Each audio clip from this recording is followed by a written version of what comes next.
Okay, so just kind of going in order. We've hit group management. We talked about presence and attitude. Um, we hit teaching last week, and now we're going to go seeing and correcting.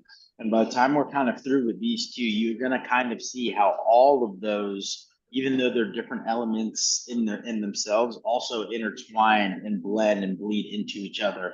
And each of them being really good can help the next one down the line. So seeing, let's start there. And then obviously if you can't see anything, you're not going to correct anything. So it only makes sense.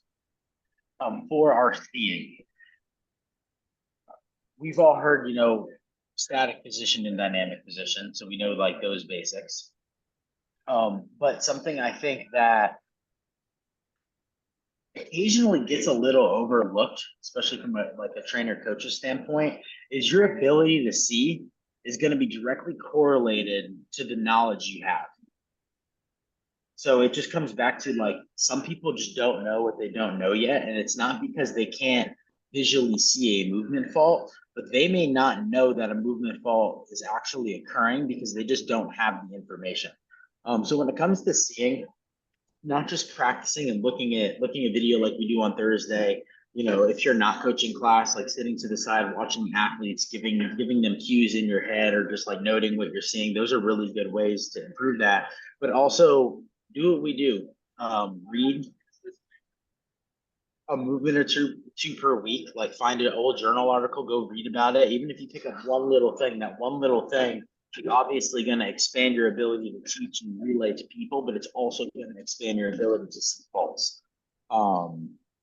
We had kettlebell swings today for Mayhem, and that's a really good one, I think, because I remember when I started coaching and we were doing a kettlebell swing, it wasn't something we did in level one.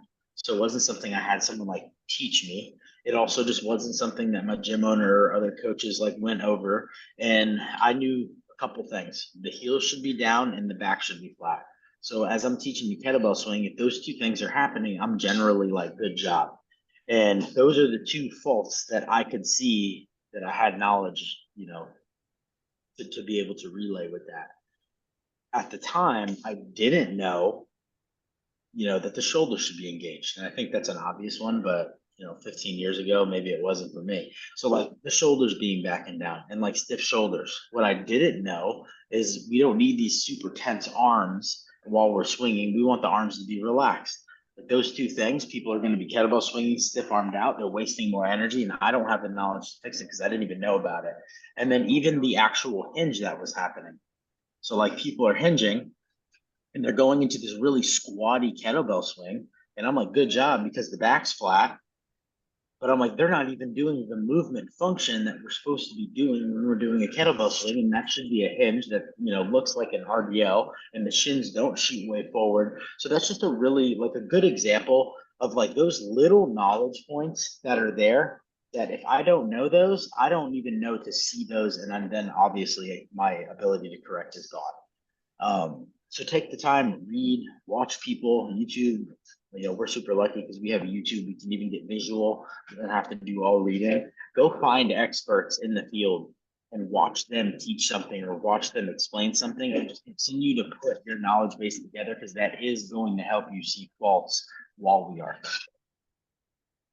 So it's just purely, if you don't know what you don't know, that's that.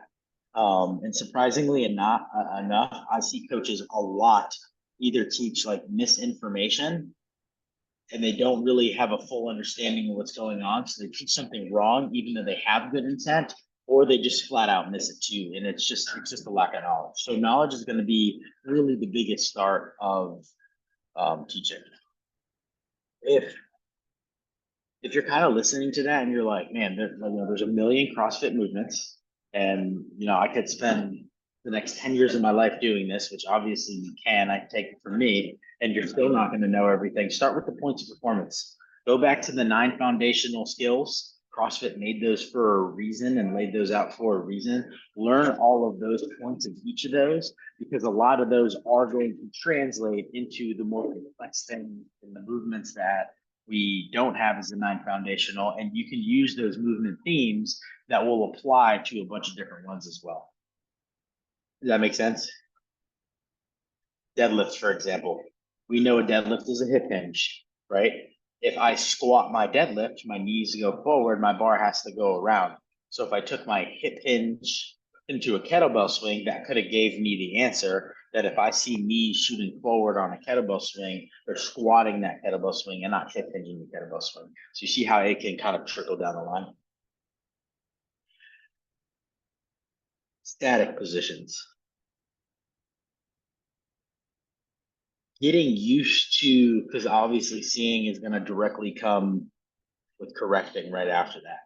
Getting used to like taking class, and you have this group management element that you may be layering and working on, and that's where you start, and that's fine if that's the only thing you're doing. But then once that gets a little bit down and we have organization, we have control, and we're taking class through, we have these opportunities for static positions, right?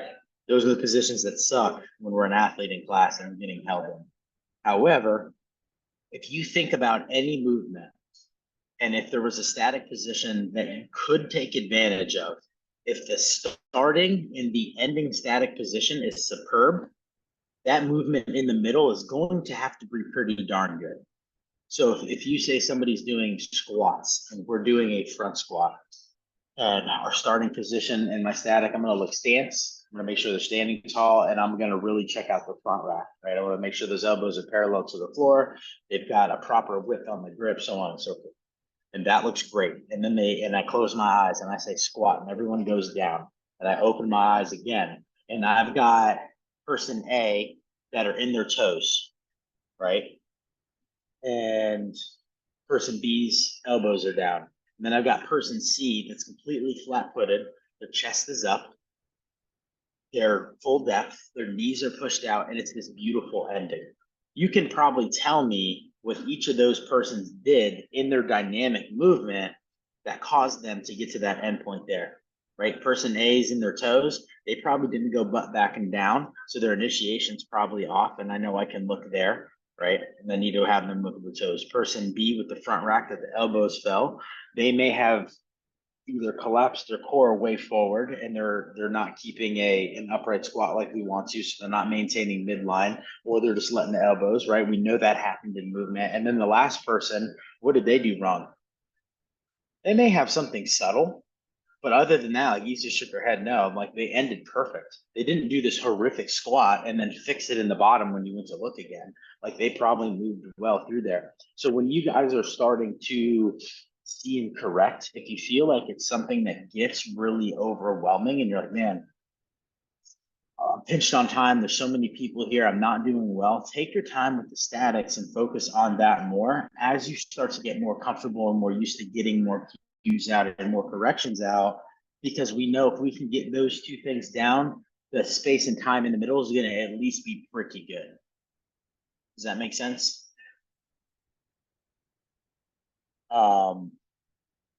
For statics, let's say you have, 20 people in class and we're doing a progression. If I do 20 reps of each progression, by the time I'm done with it, there's a chance that we've done 60 to 100 repetitions with a PVC pipe or a barbell, right? It's going to be too many repetitions, even though I want to see each person's movement individually to do that. Like, one, I'm going to be pissed as an athlete. I'm going to be over it. And I'm probably going to be putting my bar down and drifting up and taking a bathroom trip. Two, if I did do them all, I'm probably going to actually start to get a little fatigued here. And we don't want to give so many reps that it becomes a negative side effect into somebody's training day and workout. So when we're doing things like a progression, don't feel the need to add all of these reps in and like overhammer it. You can take your time. Our point of our progression is to just layer in some teaching points to focus on, obviously see and correct, but also get the person to the final movement that we want. So if I've got a class of 20 people, right, I may do 5 or 6. Let's say we're doing a power clean. I may do 5 or 6 clean deadlifts with a static start. And what I'll do is if I'm not used to scanning the whole room quickly, on rep 1, I'll scan the first 4 or 5 people, say go. Rep 2, the next 4 or 5 people, say go. Rep 3, the next 4 or 5 people, say go. And then if it's most classes, I would say have about 15 people in it. Now I've scanned the whole room. I have 2 more reps to now go back to the people that I may have cued before and to also make sure that they're staying where they need to stay.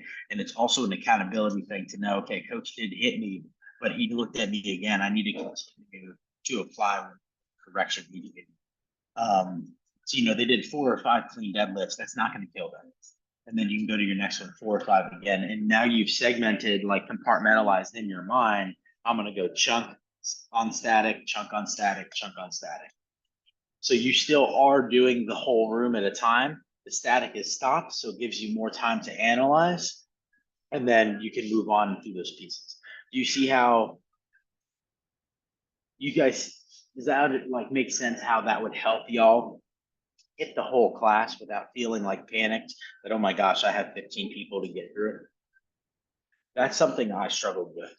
I think when I first started putting this into play, we would start moving and I would look at 20 people. And by the time I looked at all the class, I'm like, we've held this position 15, 20 seconds. And there's people rolling their eyes at me. Their heads going back, or they're losing position because they're just getting fatigued. So we're also mindful by like compartmentalizing it into not holding you in these shitty positions for too long. Something else I'll do there is if I know that the progression is going to be tough or it's going to be a little longer, I make them get PVC pipes. The person that's like, I don't want a PVC, I'm like, go ahead, grab a bar. You're gonna feel it today. It's gonna get hard, and there's a reason why I'm giving you a lighter load. I'll never stop somebody from that, but that's my way to also navigate and manage fatigue if it's going to be an extensive progression. While you guys are doing that on the static, right, you've got 2 opportunities. What I would do is, if my navigation is going to matter while I'm doing the static. So let's say we're doing that front squat, right? And we're all standing. What I may do is rep number 1. I don't know why my screen's raining right now. That was weird. Rep number 1, I'm going to hit this group to the right, right? And then I say down, and they go down and they hold their squat. While they're holding on the second static, I may start on the opposite end of the room and hit this group over there. So now when I'm on the right side of the room, the left side of the room can't mess around because I'm cross cueing. And the reason we cross cue is to not embarrass somebody and call them out across the room, but to make sure that that other side of the room is applying themselves as well. When we have athletes that kind of like dip around, when you cue them and actually coach them, you make them engage more. So that way I hit people close to me. I have the cross cue, and then I can just kind of dissect and flop it on rep 2. I could do the left side of the room standing, the right side of the room in the bottom, and just kind of segment it like that. That way your cues are not only close to you, you're getting your cues far away also. Because if I know, and I'm this athlete, I'll admit it, if I know you're coaching and you're on the other side of the room, and I know that you're not cross cueing, and obviously I'm a little more aware of that than probably the member. When we go to hold that bottom position of the front squat or the deadlift or whatever it is, I'm not having a good time. If I know you're not looking at me and calling me out, I'm not going to do it. I'm going to go down there and I'm going to relax, or I'm going to do the worst Jefferson curl you've ever seen on the bottom of the deadlift. And I know I'm a coach. I know how to deadlift. So you need to practice the crossing thing. So in the statics, compartmentalize your groups. Watch, look at 3 to 5 people at a time. And then when you have those 2 different points, cross it as well. Over time, you're just going to try to creep and grow your ability to look at more people in one shot, and also your ability to get across the group there too. I also use for like cross. What was the term you said? Cross cueing. Like cross cueing, yeah. So like if you're standing on the right side of the room, you're screaming out, Gina, that's on the left side of the room, pull your shoulders back, so she knows she's not getting away with anything over there, that I am looking at them. And the static cueing is our time to do that. Like, we're not going to cross cue on a dynamic cue. It's only going to be in the static positions that we're primarily doing. Okay. All right. I was gonna say too, what I like to do is use others as examples to encourage their engagement as well. So if Gina is pretty good form and whatever, and I'm working with another client, I'm like, hey, look at Gina, give me a rep or something. That's a good tool. I'll do that as well. Like if I have someone that's a really good mover, I'm going to be like, hey, Gina's going to demo for us today, because like, we don't always have to be the person demo. I like to do it, especially like if I have someone that's like a weightlifter and they're known for being their weightlifter, or I've done it to Issa, like when I was at Riptide, like she's really good at gymnastics. I'm like, Issa's gonna demo my kip swing and things like that. Like I think that person generally likes it because it's their jam and it's what they're good at. But it also gives you an opportunity while they're demoing to teach as well, versus when we demo, we have to stop talking, we demo, and then we go. You can kind of keep the ball flowing. To Cayman's point, there is a time that it's going to be okay to like, hey guys, real quick, take a quick look over here, and I want you to see something. And it can be, I like to do this in tactile cueing. So like, let's say we're doing that front squat, and I've got, Deanna's doing her front squat and she's tilting way forward, and I verbally cued her or visually cued her. I got to do a tactile cue now. And I could stop the group for a second, like, hey guys, I want all of you to imagine that I've got my PVC pipe right in front of the barbell, like I've got Deanna's here, and I want you to mimic and don't hit my PVC. So you can also stop people, and especially if it's a tactile, be like, I want you to use your imagination for this drill. And that's also an element in coaching. Like when we're coaching, we want to do these individualized cues, but we also do want to do these group cues. And I know you guys have done it before, like in the middle of a kettlebell swing workout, you may be like, hey guys, wiggle the toes, weight in the heels. And you're talking to someone. I may be standing right by Lisa, and I say it really loud in her ear, and she knows I'm staring at her. But I said it loud and directed at the group. So she knows I'm watching her. She's going to make the correction, and that's who I wanted to make the correction. But I may have another scraggler in there too that could be like, oh shit, I'm on my toes also, and I fix them without even seeing their fall. So using people sometimes and like having those big group cues as well can be an extremely effective thing too.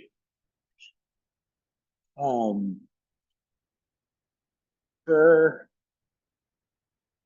the cross cueing and just cueing in general, start small with it. So when we're looking at these statics, make it your goal that each time you hold somebody in a position, you're just going to get one out.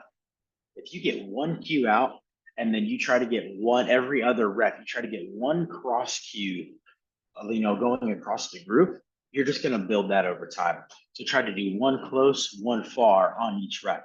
If you're doing 1 and 1, and we did 30 total reps of progression, that means you got 30 cues out. How many times have you guys taken a coach's class and you do a whole progression and maybe 2 cues or 3 cues actually happens, and they're just going through motions and they're not actually engaging? So 1 and 1, you would automatically, I think, be a badass over 90% of the gyms you go drop in. And then over time, you're going to start to look at a couple more people, add 2 cues, add 3 cues. And with those adding cues, it doesn't mean that everybody has something at full. It may be, hey, Cayman, I need you to put your shoulders in your back pocket or bring your shoulders down to your butt. Deanna, really nice job with the weight in your heels. That's also a cue.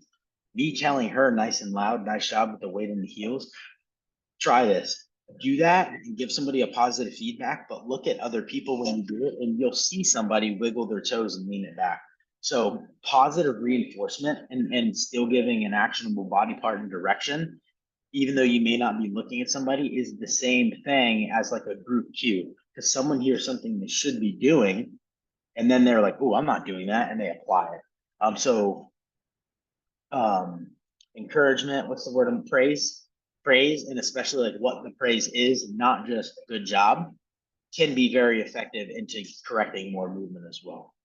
The term that Issa and I use for like behavioral training within the school system is called pivotal praise, where a particular child is doing something they're supposed to be doing, or a client is doing the correct movement, and then that applies to other students or other clients without having to directly tell them.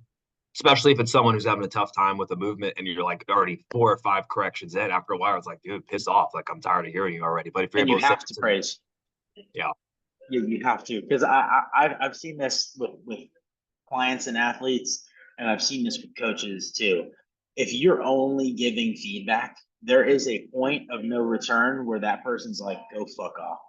and they're done. And it doesn't matter what your intent is. It doesn't matter how good of a person you are. It doesn't matter if you can buy them a birthday present. They're done taking your feedback.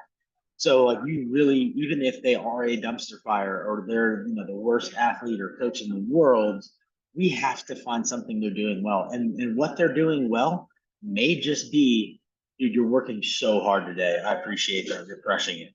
Even though they haven't figured out one time how to have a flat back yet. They really actually may be working hard on doing it. They just can't do it. We've got a brand new guy in our gym right now that there's no brain to muscle connection as far as what a hip hinge is. And he's having a hell of a time. But I haven't had him in my class yet, but I've made sure every time I've seen him, I walked up and I'm like, dude, you're fucking crushing it. Because like if he gets discouraged, he's gonna last a month and cancel his membership. He's never gonna do CrossFit. He's also gonna tell his friends that CrossFit is terrible and it sucks and it's not fun. So it just becomes a circle effect as well. God forbid he goes and writes a review. So yeah, that praise, and especially if you can find an actionable thing that you are praising, goes a longer way and leads into those other people. I have a real bad habit of this, that when someone is moving good, I'm like, good job. And I'm trying to make sure I give them a reason why I'm saying good job, and then that it's also earned. So it's not just I'm a cheerleader. I don't want to be a cheerleader. I would have done that in high school if that was the case. I want to be a coach, and I want to make sure that I'm giving, when I am praising, it's not just cheering, it's for a specific actionable reason. Questions on like the static and any of that stuff, or comments? I had a thought on a way of doing some like static progressions. And I was thinking of setting up as like an EMOM, and you would just find whatever positions you want, you know, minute one, low, minute two, high, whatever you want to do for the type of movement. And then I feel like that would give you the setup in the beginning. So then you can just start the clock and then walk around. And then you would have a little bit more freedom where you don't have to kind of like coach the whole class at every kind of segment. You could just do it. Yeah, so I like that statement because like you're using creativity now too, and that's going to keep things fresh for us taking your class rather than you're like structured exactly the same thing every time. And when I do this, like stuff like that, like apply those things. Like we're still going to apply all the same principles that we just talked about, but there is for sure times that I am going to control every single rep. And then there is going to be times too that I'm going to give you a prescription, and it may be something on a clock, it may not be, but in the prescription, I'm going to give you very specific things to focus on. Like we had row this morning, and I didn't want to belabor teaching the row because I can get real into that. I think I'm really good at teaching rowing, but I have the realization that when I do that, people probably aren't having a good time. So what I did on the row is when we got on the rower first thing to get our blood flowing, we did a minute of rowing. And in that minute of rowing, there was a 2-second pause in the catch position and a 2-second pause in the, I don't know what's up. Now it's my birthday. And the 2-second pause in the finish. So what that gave me the time to do would be when they're in the catch, I can be like, hey, let's get your heels down a little bit more. Let's get a little more rigid. Let's bring those arms up. It gave me a point that I could static cue, and then they would stroke out. And then when they were in the back, I would do the same thing. And pretty much I was personally looking for a couple specific things in that, but it let those athletes move freely rather than me holding them in the front, holding them in the back. It let them just be them for a minute, but still gave me the time to go around. So yeah, if you put a clock on and let's say in the warm up, it was an EMOM, and let's say you did an 8-minute EMOM, and on the even minutes you did a squat hold for 20 seconds, and on the odd minutes you just called the movement out or something like that, you would get them super warm, and you did just coach all your static positions in the air squat or the squat hold. So get creative with that, guys. That's a great point, Justin. The more creative you can be, if it's effective, right? And I think especially those of us that do programming, that is always a strength in Metcon, we have to get even more creative on how to coach the general warm up and get skill done and get teaching done, and do things like Justin said, because we don't always have time to sit there and call out reps of every single movement. It's just not possible in an hour when you have 2 pieces to do with everything. Any other comments on static before I go to dynamic? Cool. Don't feel rushed. That's the biggest thing. If you start to feel rushed, you start to feel panicked, and then you start to see nothing. Like, even if you're feeling rushed, like, give yourself a pause, take a breath, be like, I'm just gonna look at 2 people, and then I'm gonna move up on those 2. In the dynamic, couple things. Static, we're going a chunk, and then we're getting ready to call a rep that they're gonna move. When we do call that rep and it is a dynamic, when you're getting used to this, watch one person. One person, they're gonna land in a static, you're gonna scan the room again, you're gonna call out your second static key if it applies, and then you go, okay, guys, bring the bar down, and then when they do that, that's when you're gonna cue your dynamic for that one person you watched. That's an opportunity that we should have cue every single time, right? So if it's a correction, we give the correction. If they did something really well, then it's at least a praise of what they did really well. And sometimes maybe it's an advanced athlete. So a good example would be like a clean and jerk. We may have a newer person that's going to clean, they're going to stand up, and then they're going to dip and drive and jerk. Versus I may have a little more advanced athlete where I may give them a cue to say, hey, you're going to use the dip of, or the receive position of your clean to be the dip of your jerk, and you make it more advanced for them and more hard. So in certain situations, look for opportunities to do that, because that's also going to engage our better athletes, and I'm giving them more than I may be allowing the rest of the class to do. And it also just ego strokes that person, and they're like, hell yeah, I'm the one that's doing a badass job, and I got some extra. So it makes them feel good, and I think it makes those better athletes more receptive to your coaching, and they want to know what you think rather than having that more standoffish vibe sometimes that they can generally have. Eventually, when you start to get to the point where in dynamic you're getting very comfortable, there is certain times that I'm not going to only watch one person. There may be times where I do watch a group.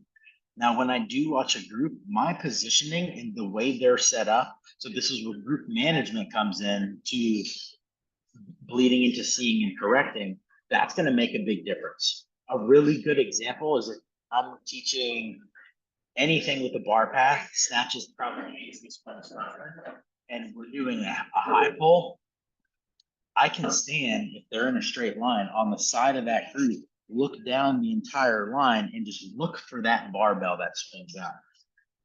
If none of them do, they're all going to go up the same and no one's going to move. But then you have that one bar that sticks out in front, and then you know that person didn't have that bar path.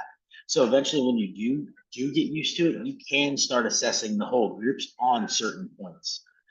If it's going to be hip extensions, you can't look at multiple people. You're going to have to look at one person.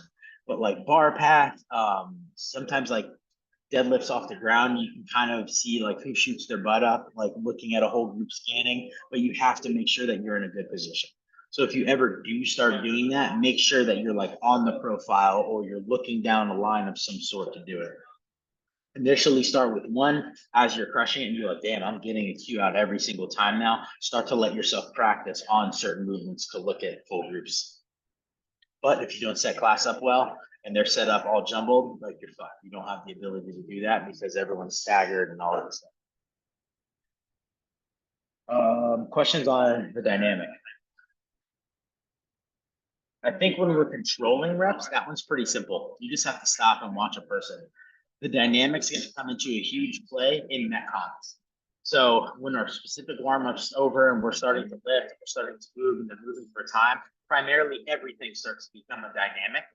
Don't stop coaching that. Like, stay on it.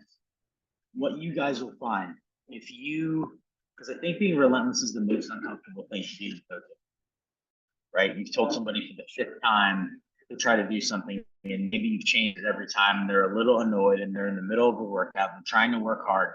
What you'll find is when you're starting to be relentless, if they're not used to it, when you go to cue them in a WOD, they'll just stop and look at you. And you have to teach them that even though I'm here cueing you in a WOD, unless I tell you to stop, don't stop. So the more they understand that I don't need you to stop and listen to me, I just need you to keep an ear out and maybe wiggle your toes while you're going, the more easier it's going to become to be relentless in your class. Okay, that's a little bit of a culture shift that can happen, because if you do it, like, it sucks the first time the person just stops throwing and stares at you like you're being annoying. And I tell them, I'm like, don't stop moving. So when they are getting used to you being relentless in the WOD, when I go up to somebody, I'm like, hey, don't stop. I just need you to keep your chest up a little bit more. So they know I'm not messing the workout up. They're not slowing down, nothing like that. The only time I am going to stop them is if there is a injury risk and something's about to hit the fan, or someone's going to get hurt. That's when I am going to pump the brakes, but that's an obvious, all of you guys know that. Questions on that? How many of you guys, like, being really honest, because I'll be really honest about me in a second. How many of you guys feel like you're relentless in the workout, that you're still getting 2 to 3 cues out for every person while the metcon's going down? I know the answer, actually. I was Yeah, gonna it's I have kind a of, comment everyone's too. like, I could do better. You know, at the minimum, they're like, I could do better. I know the truth. Justin, what were you gonna say? That I rarely get any coaching in metcons, and for God me, damn it, like, Gina. yeah, but that's where I need it the most, because like shit's just going crazy at this point. I'm kind of spazzing out. Then my form starts getting all out of sorts, and I just need someone to tell me some basic things that I'm doing out of place. But it's like hard for coaches That's a identify when great point, everything's going because chaotic. when you're moving methodically and you're moving in a specific warm up, you're under control. Your heart rate's not 180, and all, I know my name, and I still know what my schedule is today. The moment my heart rate gets to 180 and things start to burn, all hell does start to break loose. So, like, to that point, like, it's probably the most important time to actually be coaching people, because we're driving faster. You're going to teach somebody how to drive. Us going around the parking lot and idle is our specific warm up. Then we get on, Commercial Boulevard or I-95, and we start to gas it. That's our Metcon. Where's my new driver probably going to fuck up the most? Probably going to be on 95. It's probably not going to be with no gas in the parking lot idling around. So that's a really, really good point right there. The best one is an overhead squat day. We do overhead squats. Everyone has a PVC pipe. Everybody squats low. We coach that person. Everybody hits range of motion. And then, cool, we all know how to do this. And then 3, 2, 1 starts. And all of a sudden, everyone's quarter squatting, or on their toes, or they're suddenly losing balance, and all of these things. And it's like all of a sudden they're reherd all of these cats to get them to squat a full range of motion and slow down and take their time. That's an extreme one, but I do think, like, stay on people. Just change the culture and let them know that, like, I'm not here to be in your way of your workout. I still want you to work hard and keep moving, but I do want you to hear me and make these subtle adjustments while we're actually doing it. My last level 4, you know what they told me? You failed because you weren't relentless in the Metcon. They said you queued, but there was enough faults happening that you let slip through the cracks, like about the last 5 minutes of the workout, because you became a little more of a cheerleader than a coach, and we failed you on teaching, seeing, and correcting. All of them. And she was like, all you've got to do when you go back in there is hammer people. Now, the level 4 is a little different. It's an evaluation. They need to see my maximal potential to see faults, correct faults, and all of that stuff.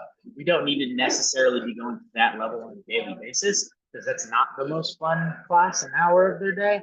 But we need to at least be giving those corrections for that time.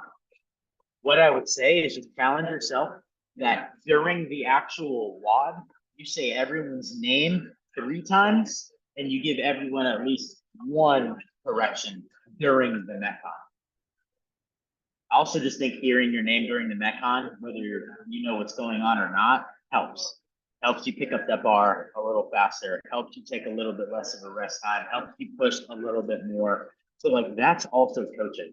If I can make you move a little quicker rather than your rest and your fake chalk break, I'm also going to make you a little fitter because I raised your intensity, right?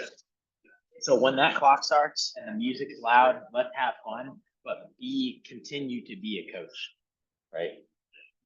The one thing I will say, when you are in the last couple minutes of a workout, unless something's egregious, that's when I would say, if there's a time to become cheerleader and get real loud, high energy, be a hype man, those things, that it's going to be in that last round, last sprint, don't necessarily just get away from coaching. And you need to say something if something's starting to become too egregious, coach it and say it. But if someone's not just like absolutely perfect, I'm going to be a little more of a cheerleader than be in their face, because I do want them to finish strong. I do want them to have confidence. I want them to be hyped when it's done and be like, hell yeah, that was a great finish. You know, I want them to bake and sizzle on the floor, because then I feel like I got a great workout when that happens versus when I'm stopping like, oh, I could have went harder. So if there's a time, make it that time. Any questions or comments on like that, the inside of the workout coaching? Cool. Definitely the most uncomfortable one to get used to, I would say. Correcting. You guys know you have verbal, visual, tactile, right? Verbal is going to be the most. Visual is going to be the second most, and tactile is probably going to be the least. With verbal, short and actionable. We know that. So this body part, direction. Always body part, direction. Very simple terms too. So butt, back, weight in the heels, wiggle your toes, things like that. Punch into this, press into the roof, whatever it's going to be, just something that's very easy. If you were talking to a 6-year-old, the 6-year-old would understand what you're saying. I think as coaches in general, we've done a good job in the CrossFit space of getting away from jargony terms, but even just like make your core tight. That doesn't apply to everybody. It may apply to most of the group because everyone knows what core is and it's kind of a buzzword, but there's going to be some people that's like, what does that mean? So like make your belly tight, breathe in and make your abs like they're going to get poked in the stomach. Like keep those things as simple as possible. On your visual cues, make sure you get in front of the person.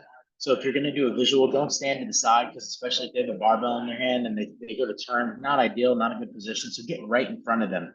A lot of times what I'll do, especially if it's in a workout, I do a verbal and a visual at the same time. I get right in front of them. I scream out my body part in direction and I mock it. And I like over exaggerate mock it. I would say the biggest one is a power clean. People not getting their hips back and they're catching and they're bending their knees and they're leaning backwards. So I'll get right in front of them and I go butt back and I jump and I land and I push my butt back and I point to my butt. So you can knock out two in the same shot sometimes, especially when it's like in a net con in a fast moving situation. The tactile, obviously you're going to go to that if the other two haven't worked. So if you've done verbal, and you do it again and it doesn't work, and then you go visual and it doesn't work, then you go ahead and move on to the tactile. And like I said earlier, when you are doing tactile, if the situation allows, go ahead and be like, hey guys, no one run into my PVC pipe. Or if I'm doing hip extension and I've got my hand right above the shoulder, I can scream that out to the class. Hey guys, all of you guys, find my hand before you pull on the bar. So you can take that tactile and not seclude somebody, but still get the whole group involved. I think that's something I struggled with early on in my coaching, is I would go to tactile someone and it's like I took away from the group too much and I was with that person too long. And the whole rest of the group was just kind of like waiting for me to be done with them, rather than I can coach them, but I can also give that group a group cue as well. Talked about being relentless. We talked about giving praise. Hold yourself to a high standard. It's so easy to let things slip through the cracks, right?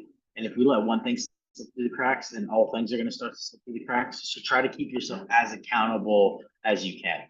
And like, yeah, when we're doing wall ball shots and you're on the person for the 5th time to squat to full depth, like they might be slightly annoyed. But then we also have to say, why is this happening to that extent? I may have not modified them well enough, and they should be doing 15 reps around rather than 30 reps around, and they may not have the ability to. So identify those times that you're struggling with somebody in a workout and being relentless and trying to hold them to the standard, that maybe I should have modified what they're doing so they can hold the standard better. We're all CrossFitters, so we don't think about it sometimes. But there is times where like we need to water it down so much, and that still is very intense. We had sets of 10 front squat yesterday. I've got a girl that's been coming to my class that is very raw. And I think for the first time in her life, and she's been a member at the gym since before I came, she squatted below parallel. But for her to squat 10 barbell reps was like too much. Her first like 4 to 5 were good, and then you can just see the fatigue and the wheels falling off the bus, and then they would all get shallow, and then other things would break down. So instead of doing 10 reps with her that day, I was like, you're going to do 5. And you're going to pause for a half second on each rep at below parallel and then stand. And then after the workout, she was like, I don't think I could have done that with 10. So it would have been just me yelling at her to something she was physically unable to do. So don't be afraid to change those rep schemes, modify as much as you need to so you can uphold those standards. Range of motion is probably going to be the biggest one on that. Let me see if I missed anything. All right, got 2 more things. When we do give feedback and I do give somebody a cue, right? In my brain, I can be, was that the same? Was it better or was it worse? Right? If it's the same, we need to change the cue. If it's better, I'm gonna let them know it was better, but we still have work to do. And I may either just double down on that, the same cue, or change the cue again, because there may be something that just works more. So same or better, we're gonna change. Obviously, if it's worse, then we know we just got to undo what we just did, and it does happen, and we got to totally change the cue. If it gets worse, then I'll probably go to immediately maybe a visual or tactile, because they may need a little more hands-on or like an actual viewpoint. The only time that we're not going to change something if it's what we actually want. And then you got to let them know that's what we wanted. That was a great job. Let's keep holding that. What I like to do is stay there for one more. So even though they did one good, don't give them the pass and walk away. Like you may change your position so you can also see someone else, but stay and be like, okay, we got it again. Keep holding that. Because now I know they at least can do it and it wasn't an accident off the 1 rep. And then the last thing is triaging, right? What are we going to address first? Obviously, if an injury or safety is a concern, we need to go there first. Because if we get hurt, that's actually the biggest detriment to me getting fitter, because now I can't do it. So injury is going to be the first one. And then beyond that, triaging can be kind of hard because there's no rhyme or reason of what we should do or should not do first. So knowing the athletes may help you decide on what you're going to do first, but what's going to be the greatest hit to performance? And that's how you can kind of triage something. So a good example is if I've got somebody that's doing an air squat, right? And they're doing air squats and they're shallow. They're doing these terrible Murph bro air squats. And they're also a little toesy. I'll probably prioritize the range of motion, make sure that they get a full range, because the full range is going to get them fitter, is going to get them stronger, taking the joint through the muscles, working to its full capacity. And then I'll go, let's get the weight in your heels. Versus I can get their weight in their heels, but if they're still doing a quarter squat, yes, the heels is better, but the quarter squat's not going to help their performance as much as a little bit of a toesy air squat to a full range. Does that make sense? So pick what you feel is going to be beyond the fact injury. That's always first. Pick what you think is going to move the needle on their performance the most. And then there's going to be times that you're going to selectively ignore other things. And you're going to let somebody maybe be a hair toesy because they're working on something else. And then when we get it down and they've showed you several sets, then we're going to, okay, I'm going to add one more thing in and I'm going to layer it in. If you're doing that, it means they're doing a good job at fixing whatever you told them to fix. That's another reason that sometimes, even if you're a coach, you should shut up when you're in class. Because that coach may be triaging something and having something very particular being working, and they are ignoring that other piece. I think when it's coaches of the same coaching staff, that's a different story because you know the person pretty good and you also know the coach. But I know you guys have taught class where a member starts to coach another athlete and then you see it get worse because that member may be seeing a fault and they may be 100% right, but they may not realize what's happening and why that triage is happening. So if you guys are coaching and you see that happens, you don't have to say, hey, shut up. You can just walk over to that member and be like, hey, we're working on this today specifically. You're 100% right that they're bending their arms early, but we're just trying to have a flat back to not break our back first. I don't think that they may be bending their arms early on a full clean. So that's a good way to approach that and kind of nix it in the butt and give them credit for being right, but also like, hey, this is the plan that's going on, so I don't need you to fuck it up. Pretty much, you're saying it in a very nice way. Most annoying thing in the world for me is when that happens, I think. Questions on that or thoughts? Cool. I don't have anything else to say about seeing incorrectly. I think that was a lot of information. What I would say out of all this is choose one thing and then practice one thing. And that can be as simple as I'm going to say everyone's name 3 times, or it can be as simple as I'm going to get 1 static cue every time I hold them in a spot. Okay. Literally 1 and build. You're just trying to get 1% better every time you coach. And if you do that, you're going to be a fucking stud in no time. Eamon sent me a video. This is unrelated. Sent me an Instagram video last night that was really good. I'm going to put the link in our group. I haven't gotten a chance. I'll put it on today so you guys can go back and watch, but it's a coach. I don't remember his name. Kim, do you remember his name? He's a higher level coach. He works with some of the UK athletes. I do know that, the games athletes. And he was just talking about the ratios in like a certain type of athlete. And he used specifically the back squat and the snatch. So he was saying if the person is snatching over 65% of what their back squat is, then that cues him out to know that this person has the skill, but they don't maybe have the raw strength that could be more beneficial in their sport. So does that make sense so far? So what he was saying is instead of continuing to work on some of these more complex, higher skilled movements, that athlete would have a lot more value working on simpler movements like back squat, front squat, and just raw strength and improving those to have the most improvement in their overall game. Are you guys following me so far? So I thought it was a great subject to bring up because you can analyze people and you can kind of figure out is what do we need to work on the most. I don't think you need to know all of these ratios and numbers and like what these percentages are to be able to be very effective at this. But like if you look at me, his literal example of back squat and snatch is perfect. My snatch is 73% of my 1 rep max back squat, right? I can tell you, oh, I snatched 225. Your immediate reaction is probably going to be, oh, you probably back squat 350 to 400.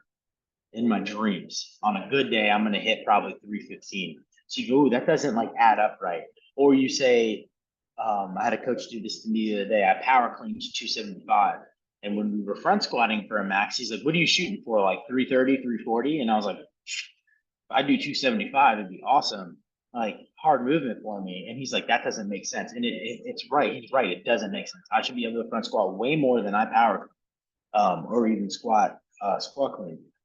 So when you start to see these things that don't make sense, it gives you the clue off of what that person probably needs the most. And you look at these examples, like of what this coach was saying and like what I actually am, and you go, what did I do early on in my CrossFit career?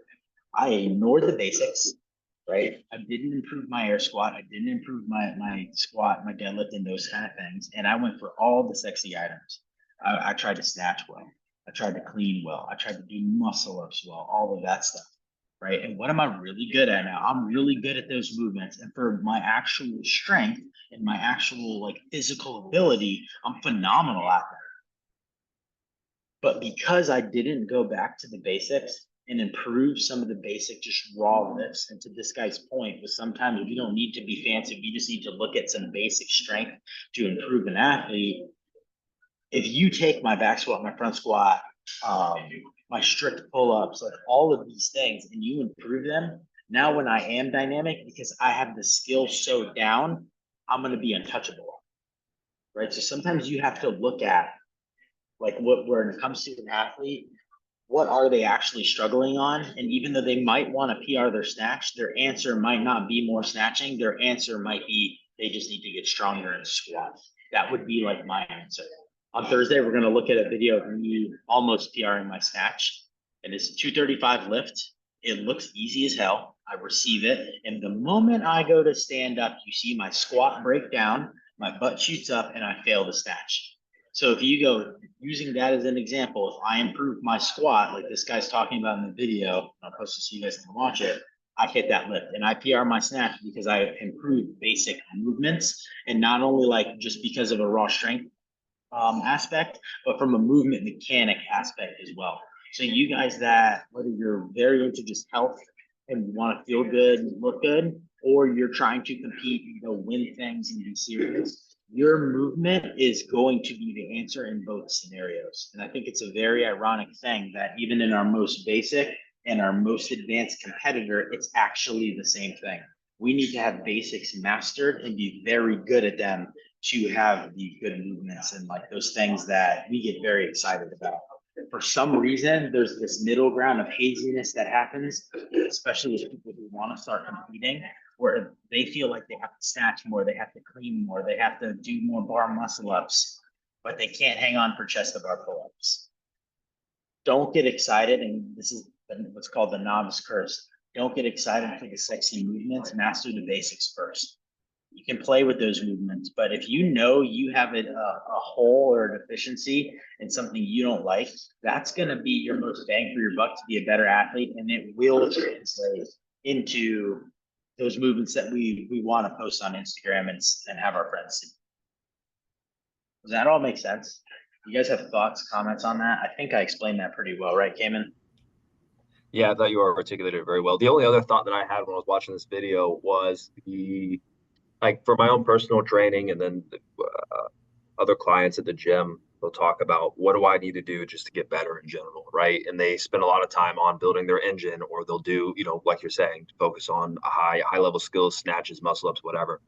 But one of the big takeaways I guess I got from the video, which is very obvious, when you talk about it out loud, but it just kind of clicked for me, is choosing foundational skills that impact basically all areas of CrossFit. So you're developing strength in your squat is going to impact your box step ups, your box jumps. So much. Right? It's like wall balls. You're just going to become more efficient, that's why it's a foundational skill. But I don't know, it's just something when you're programming, let's say you're doing personal training or private training, just something to consider. You don't need to get too fancy too fast. I mean, just think about. Can you Let me remind me say that this ratio again? It was 60 if you were snatching more than 65% of your back squat. There is I have memorized the basic strength ratios. I will put those in the group for you guys. I don't know the ratios strength to Olympic weightlifting off the top of my head. I maybe could find them, but I know the strength ones. I'll list out the strength ones that you can do your own strength balance testing, and you can see in the raw basic movements where you have your biggest hole as well. So I'll list those out so you can play with them too in the group. I remember all those percentages. Those start to translate not just into performance, but those translate into potential injuries and issues down the road as well. Like for me, I have a really bad deadlift to back squat ratio. It's gotten a little better, and I have a really bad squat to single leg strength ratio. Like my right leg pulls weight and my left leg doesn't do a damn thing. And that causes imbalances and causes issues. And if you look at my history, I have a history with back injuries, hip issues, and like just lower body in general discomfort. And it's because I think of how skewed I am on some of those things. And if you ask me what I like, I'm awesome at pulling movements. I love power snatches and power cleans, and I used to love deadlifts. I'm really good at those. I hate squatting, and I specifically hate single leg work. You give me a box step up with load, it's like the worst day of my life. I hate it. It's awful. It's slow. It hurts. It's hard to work. So you can even see like what I like and what I don't like, and where my deficiencies lie as well. And I think that's pretty true across a lot of people. What Cayman was saying, if you just look at our 9 foundational skills of CrossFit, they don't have clean. That it has a med ball clean. If there's not a barbell clean, there's not a barbell snatch. There's not a bar muscle up and these things like that. Like they're very basic movements. They're squats, they're presses, and then you have like the sumo deadlift high pull. And the point of the sumo high pull, so I can teach you guys core to extremity, and the point of the med ball clean there, so I can teach that there as well. Right. So if you just took one of those those 9 very basics and you tried to perfect them, those would all bleed into those really fancy movements that we like as well. Any other statements you guys have with that stuff? Boy, you see gymnasts on the floor doing these perfect hollows all the time. You have like the baby shark routine. like those positions become so crucial to the cool stuff that we like to watch, that we like to try to do. You lose those positions, you don't have strength in a hollow and you can't maintain, there goes your, tipping pull-ups, your butterfly pull-ups, your bar muscle ups, your toes to bar, all of that stuff starts to fall off. And do we want to lay on the floor and do hollow holds by ourselves? No. Rather do bar muscle ups with my friends. But remind yourself, a good way I think to put some of this stuff in is put it into your warm-ups. You got to get warm anyway. You might as well do some stuff that you need work on in the warm-up. And that could be an empty barbell front squat. If your goal for those front squats for the day are to keep those elbows up and make sure those shoulders don't get in front of the toes. So it doesn't have to be this extreme training. It can be very basic, like mechanics and tempo stuff that can move the needle very, very quickly too. Because when you're bad at something, that needle moves real fast. When you're good at something, that needle moves a little slower. So always remember that too. The stuff you are bad at, it'll get better very quickly if you do it flat. Any other thoughts, statements, on topic, off topic comments before we call it a day? You said this before, but like the specific numbers for strength ratios, I think is too advanced for myself or really the people that I work with. But on that same thought process, if I have a client who does long distance running and has an incredible foundation or cardiovascular foundation, and to develop that more well-rounded athlete, I think I would advise her to do more strength-based stuff. So let's say it's an AMRAP, I'm going to say maybe try to move up, if it's safe, obviously, in a heavier weight and do less rounds, because I know you have the cardiovascular part, but we want to develop more strength. And that's totally okay. While those ratios are very specific, I think that's the same concept, right? We're trying to develop a more whole-rounded athlete, so let's get the squat higher up so we can get the other parts. But yeah, and those exact numbers and those exact ratios, you don't have to be like married to, because it also will make you crazy eventually as well.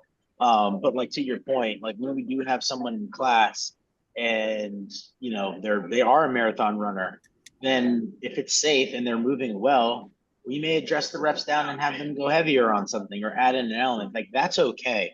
Like when we do a CrossFit group class, we are doing a personal training group class. That's how you should kind of view it. And each person should get this prescription that's going to be perfect for them and their goals as we're going through it. Right? If we're not doing that and everyone's just picking RX fitness or scaled off of the whiteboard, but really those are just rough drafts of ideas of how we should conduct something.